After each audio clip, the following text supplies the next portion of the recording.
നമസ്കാരം.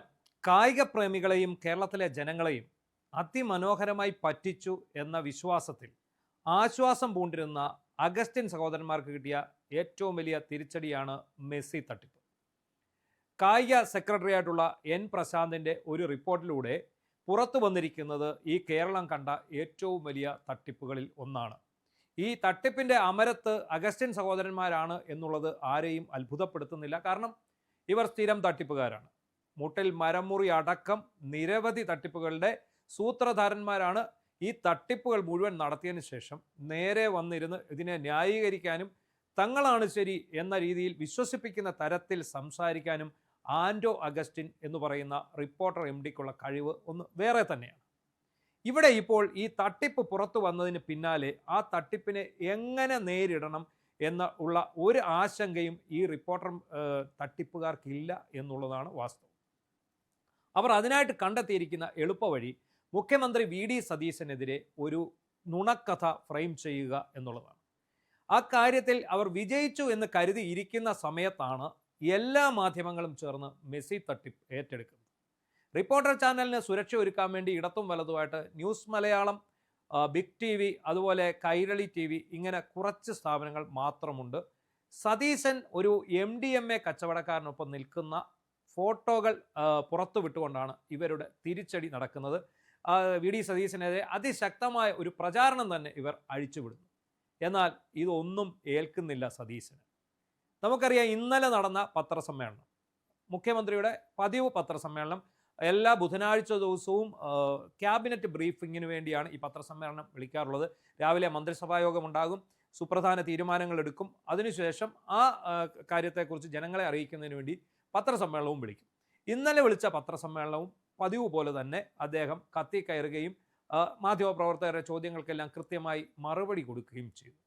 എല്ലാവരും ഏറ്റവും പ്രതീക്ഷയോടെ കാത്തിരുന്ന രണ്ട് ചോദ്യങ്ങൾ, ഒന്ന് മെസ്സി തട്ടിപ്പും മറ്റൊന്ന് MDMA കേസിലെ പ്രതിയായിട്ടുള്ള യൂത്ത് കോൺഗ്രസ്സുകാരൻ VD സതീശൻ്റെ ആത്മമിത്രമാണ് എന്നുള്ളതുമായിരുന്നു. ആദ്യം ഈ ചോദ്യം വന്നു, മെസ്സി തട്ടിപ്പിൻ്റെ ചോദ്യം വന്നു. അതിനെക്കുറിച്ച് അദ്ദേഹം അർത്ഥശങ്കയ്ക്കിടയില്ലാത്ത വിധം എല്ലാം വിശദമാക്കി. അതിനുശേഷമാണ് നമ്മൾ കാത്തിരുന്ന MDMA തട്ടിപ്പുകാരൻ എങ്ങനെ സതീശനൊപ്പം എത്തി എന്നുള്ള ചോദ്യം. ഒറ്റ ചോദ്യം, അതിന് അദ്ദേഹം എല്ലാ മേഖലകളും തൊട്ടുകൊണ്ട് ഒരു മറുപടിയും കൊടുത്തു.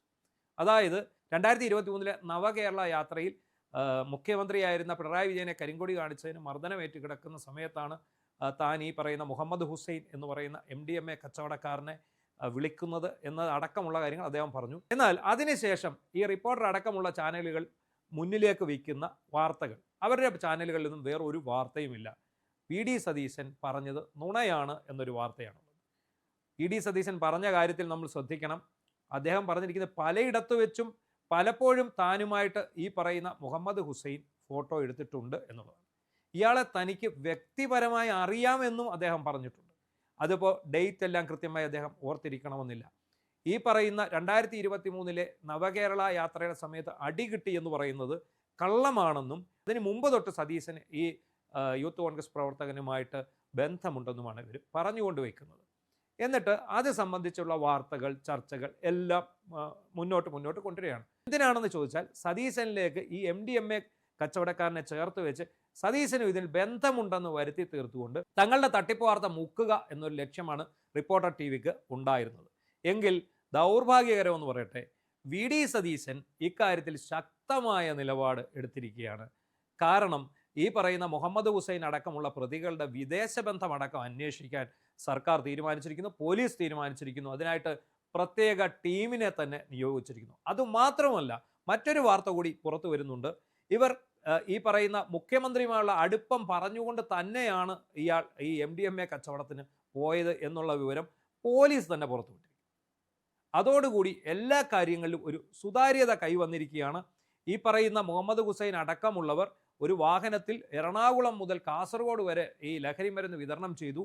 പലയിടത്തു വെച്ചും ഇവർക്ക് പോലീസിൻ്റെ പരിശോധന നേരിടേണ്ടി വന്നു. അപ്പോഴൊക്കെ താൻ മുഖ്യമന്ത്രി സതീശനൊപ്പം അദ്ദേഹത്തിൻ്റെ സോഷ്യൽ മീഡിയ പേജ് ചെയ്യുന്ന ആളാണ് എന്ന് പരിചയപ്പെടുത്തിയാണ് ഈ മുഹമ്മദ് ഹുസൈൻ ഊരിക്കൊണ്ടുപോകുന്നത്. എന്നാൽ രഹസ്യാന്വേഷണ വിഭാഗത്തിന് ഇത് സംബന്ധിച്ച് വിവരം കിട്ടുന്നു. വിവരം കാസർഗോഡ് SP കൈമാറുന്നു. അങ്ങനെ ഇനി ഇവരെ വിട്ടയക്കരുത്, പിടിക്കണമെന്ന് പറയുന്നതിൻ്റെ പശ്ചാത്തലത്തിലാണ് 149 ഗ്രാം MDMAയുമായി ഈ മുഹമ്മദ് ഹുസൈൻ അടക്കമുള്ളവർ പിടിയിലാകുന്നത്. ഇവിടെ എന്താണ് സതീശൻ ചെയ്ത കുറ്റം? MDMA വിറ്റ് നടക്കുന്നവൻ തൻ്റെ ആത്മമിത്രമാണെങ്കിൽ, ആത്മമിത്രമാണെന്ന് ഇവർ പറയുന്നു, എങ്കിൽ പോലും അയാളെ പിടിച്ച് ജയിലിൽ അടച്ചതാണോ സതീശൻ ചെയ്ത കുറ്റം? അതാണോ സതീശൻ ഇയാളുമായിട്ടുള്ള ബന്ധം? പിന്നെ ഇവരെന്താണ് സ്ഥാപിച്ചെടുക്കാൻ ശ്രമിക്കുന്നത്? മുഖ്യമന്ത്രി സതീശനൊപ്പം ഇയാൾ നിൽക്കുന്ന പലവിധ ഫോട്ടോകൾ ഇവർ പുറത്തേക്ക് വിടുകയാണ്. പക്ഷേ ഇതിനെല്ലാമായിട്ട് അദ്ദേഹം ഇന്നലെ തന്നെ മറുപടി പറഞ്ഞു കഴിഞ്ഞു എന്ന് മാത്രമല്ല, ഞാൻ നേരത്തെ പറഞ്ഞതുപോലെ വീണ്ടും ഇവർക്കെതിരെ അന്വേഷണം പ്രഖ്യാപിച്ചിരിക്കുന്നു. ഇവർക്ക് എവിടെ നിന്നാണ് ഈ രാസലഹരി വരുന്നത്? ഇവരുടെ വിദേശയാത്ര എന്തിനായിരുന്നു?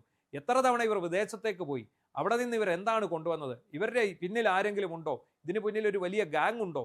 ഇതെല്ലാം അന്വേഷിക്കാൻ സർക്കാർ ഉത്തരവിട്ടിരിക്കുകയാണ്. മുഖ്യമന്ത്രി സതീശനും രമേശ് ചെന്നിത്തലയും ചേർന്നുള്ള വലിയ ഒരു ഓപ്പറേഷനാണ് വരാൻ പോകുന്നത്. പക്ഷേ നമ്മൾ ഓർക്കണം, ഇവർ ഈ MDMA കച്ചവടം തുടങ്ങുന്നത് കഴിഞ്ഞ സർക്കാരിൻ്റെ കാലത്താണ്.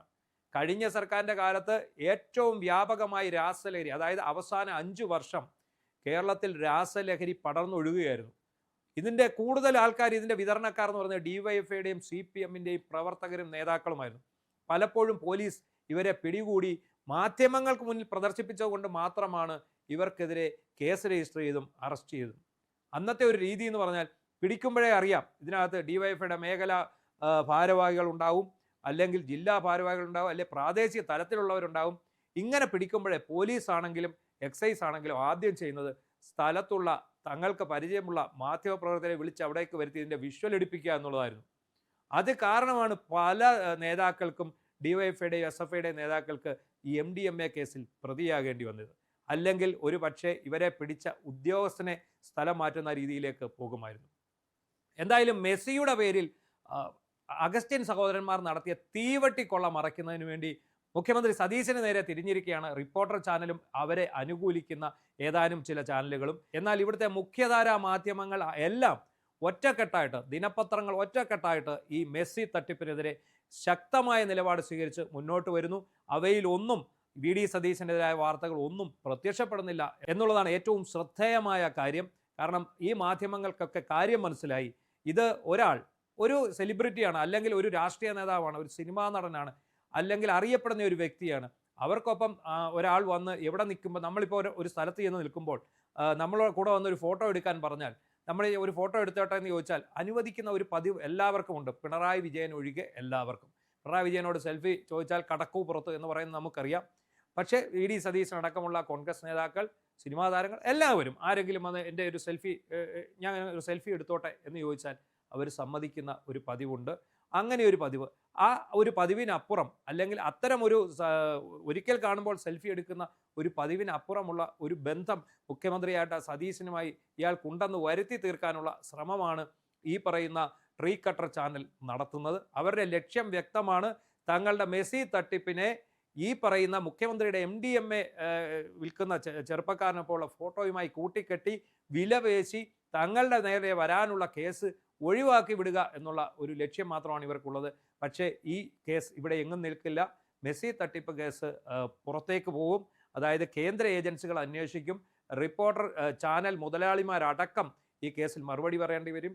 പിണറായി വിജയനും അബ്ദുറഹ്മാനും മുൻ ചീഫ് സെക്രട്ടറി ആയിരുന്ന ജയതിലകും അതുപോലെ തന്നെ സ്പോർട്സ് കൗൺസിലിൻ്റെ അധ്യക്ഷനായിട്ടുള്ള ഷറഫ് അലി അടക്കമുള്ളവർ ഈ കേസിൽ പ്രതികളാകും എന്നുള്ളതാണ് ഏറ്റവും നിർണായകമായി പുറത്തു വരുന്ന വിവരം.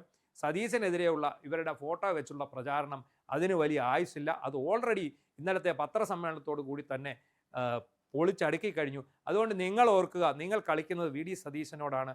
നിങ്ങൾ ഉദ്ദേശിക്കുന്ന പോലെയുള്ള ഒരു മുഖ്യമന്ത്രിയല്ല. കേരളത്തിലെ ജനങ്ങൾ മുഴുവൻ വളരെ പ്രതീക്ഷയോടെ കാണുന്ന ഒരു മുഖ്യമന്ത്രിയാണ്. നിങ്ങൾക്ക് അയാളെ ഒരു ചുക്കും ചെയ്യാൻ കഴിയില്ല.